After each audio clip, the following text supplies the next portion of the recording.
नमस्कार, मी दीप्ती खाडे। आज मी तुम्हाला श्रावण महिन्यामध्ये उपवास चालू आहे, तर तुम्ही बरेच आता साबुदाणा खिचडी, साबुदाणा वडा, भगरचा डोसा वगैरे असे काय काय बरेच प्रकार तुम्ही खाल्ले असेल, साबुदाण्याची खीर वगैरे असे खाल्ले असेल। तर आज मी तुम्हाला ढोकळा बनवून दाखवणार आहे उपवासाचा। तर चला त्याला लागणारे आपण साहित्य पाहूया। 1 कप वरीचे तांदूळ घेतले आहे आणि त्याचाच अर्धा कप मी साबुदाणा घेतला आहे। आता मी हे मिक्सरमध्ये थोडंसं जाडसर असं बारीक करून घेते आहे दोन्ही पण, आणि मग तुम्हाला दाखवते। आज मी तुम्हाला वरचे तांदूळ दाखवले होते, तर आता मी मिक्सरला लावले आणि असं रव्यासारखे बारीक करून घेतलं आहे। आणि ते साबुदाणा घेतला होता तो पण आता मिक्सरला लावून बारीक करून घेतला आहे। आणि इथे मी मिरची 5-6 मिरच्या घेतल्या आणि त्या मिक्सरला बारीक करून घेतल्या आहे।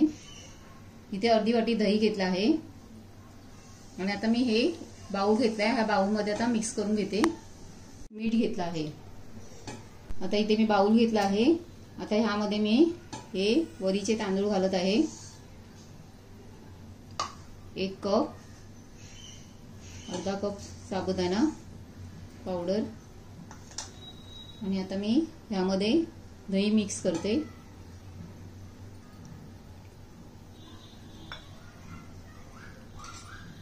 आणि ह्यामध्ये आता मीठ घालते।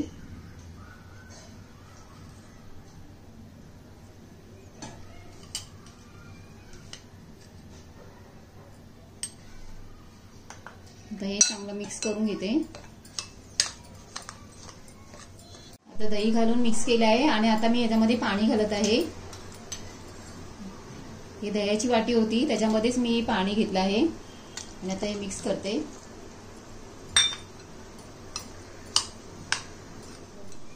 अजून थोडं आता पाणी घेते।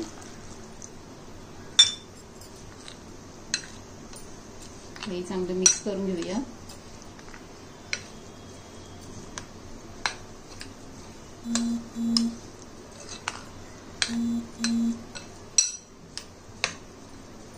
आता मी हे 15 मिनिटं असंच ठेवून देणार आहे झाकून, आणि नंतर मी बनवून दाखवते ढोकळा। इथे मी पाणी गरम करायला ठेवलं आहे। आता 15 मिनिटं झाली आहेत आणि आता हे चांगलं भिजलं आहे। आता मी ह्यामध्ये ही मिरची बारीक वाटून घेतली होती ती घालते।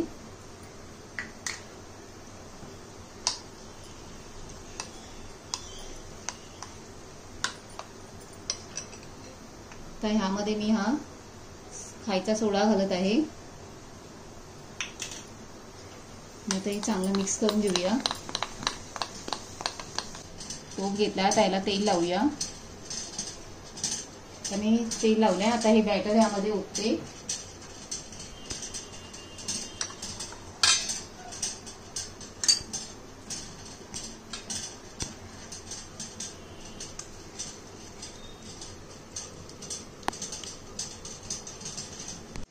आता मी हे बॅटर ह्यामध्ये ओतून घेतलं आहे आणि थोडंसं टॅप करायचं असं, आणि मग आपण ह्यामध्ये ठेवून देऊया। आता मी हे पाणी आधीच गरम करून घ्यायचं, सोडा घालायच्या आधी पाणी गरम करून घ्यायचं, नंतर मग सोडा घातल्यानंतर लगेच ते ठेवायचं असतं। आता मी याच्यावर झाकण मारून ठेवते। आता याच्यावर झाकण ठेवते। 10 मिनिटं झाली आहेत। आता आपण ढोकळा बघूया।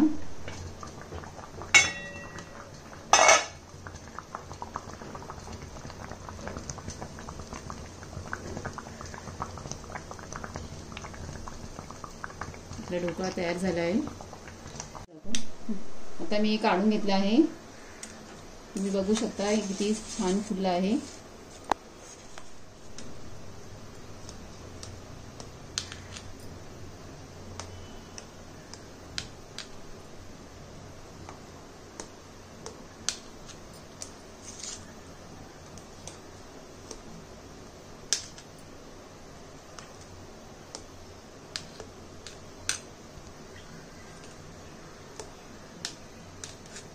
आता मी यावरती फोडणी घालत आहे, तेल घालत आहे, मी जिरं घालत आहे।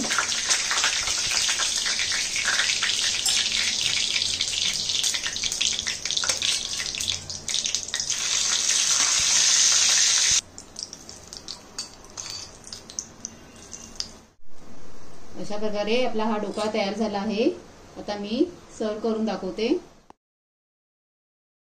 हा उपवासाचा ढोकळा तुम्हाला कसा वाटला, तुम्ही सुद्धा हा ट्राय करा, मला कमेंट करून सांगा आणि तुम्ही सुद्धाही ट्राय करा आणि माझ्या व्हिडिओला कमेंट्स करा. कोणी सबस्क्राईब केलं नसेल तर सबस्क्राईब करा. धन्यवाद.